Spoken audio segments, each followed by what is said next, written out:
Gina works a diner all day, working for her man. She brings home a pay for love. Yeah, Eduardo. For love. Hey, well, this is for the June 25th fight for the IBF light heavyweight title between Tavoris Cloud and Yusef Mack. And this is, the prediction thingy and all that good stuff rolled into one. And we'll start off with Tavoris Cloud, who's 22-0, no draws, 18 knockouts. I don't know the percentage, 81% knockout percentage, something like that. Anyway, looking at this, he's not big for a heavyweight, only at 5'10", but if you ever look at him, you'll see he's like freakishly fit, and he's ripped, man, and that's really about it. What you can say about that, 5'10" ain't like you can make yourself taller. I wish I could. Doesn't happen that way.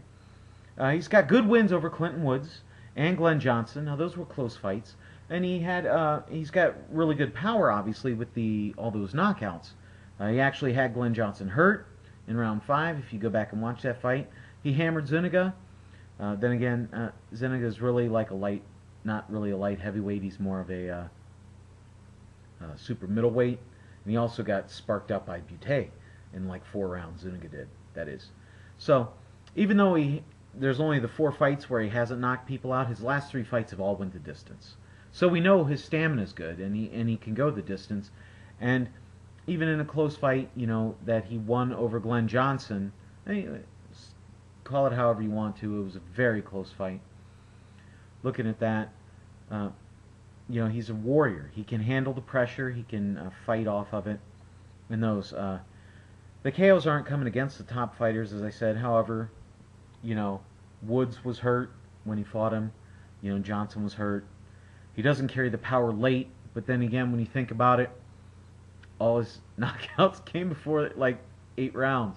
He's only had 1 knockout past like round 5, and that was Zuniga, not even Zuniga, one of the dudes 4 fights ago that he knocked out in the 10th round.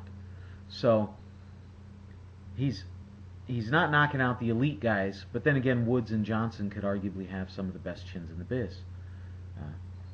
He pumps out the jab. He's got a high D, but it's not great, but it's getting better. He's open for the straight shots. Johnson will expose any of your weaknesses, and that's some of his. And he tends to throw a little bit wide when he's throwing his punches, so he can get countered. He will fight inside. He uses uppercuts well. He can counter you as well. His right hand is very sneaky. It can be short.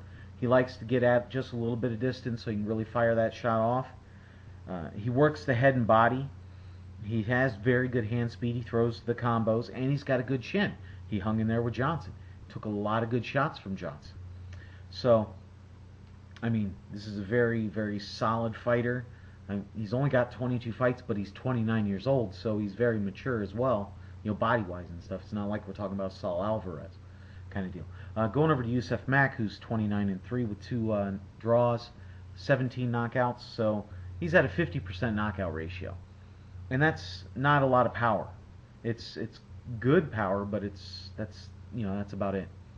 Not big on power, as I said. He's been KO'd by every top fighter he's fought. All 3 of his losses have come away of knockout. He got knocked out by Johnson, Andrade, and Barrio. A lot of close fights lately. He had the split decision with Griffin and Henry. Both of those were by split decision. He won those. He has a low D. He can be countered. He's not freakishly active. And that is a downfall to him. In the Johnson fight, if you watch that, I always watch the close fights and stuff like that, so you can see what a fighter, if his stuff that he does well actually works, and if the stuff he does bad actually comes back to haunt him in the low hands and his inactivity and the fact that he kind of folded under the pressure that Johnson put on him. All those are not very good. He can be lured into inside fighting. He tries to prove himself. He tried it against Johnson, failed horribly. That's not his game. But he can get on his bike and use his movement and keep you at distance, and that's his game. You know, he's 6'1", so he is a bigger light heavyweight, and he will keep you there. Nice lead right hands. He can get a bit wild as well, and he's very open when he switches to southpaw. The second he switches, if you jump on him, you've got a great shot at hurting him and connecting, especially with that lead right hand. Again, I said it in a past video, when you have fighters that switch back and forth, unless they're great and elite like Marvin Hagler and some of those guys that could actually go from southpaw to orthodox and back, and there's really no change in their fighting abilities, you know, that's that. But these guys, you know, they switch and they're like, hey, I'm going to get creative, and then Johnson sparked them out, you know. So very, very open. Looking at this and judging by the fighters who they fought and all that stuff, what I'm looking at now, I'm looking at a late knockout for Tavoris Cloud. I think he gets that knockout streak alive again. And I'm looking at about the 8th round. I think he'll be tired enough, Mack will be tired enough that that's when it'll happen. He'll get caught with enough shots, and Tavoris Cloud will take him over. So that's my prediction. Please comment, rate, subscribe, be my friend. You know, any of those things will be more than awesome. And, oh yeah, I'm the Bigragu. I'm out.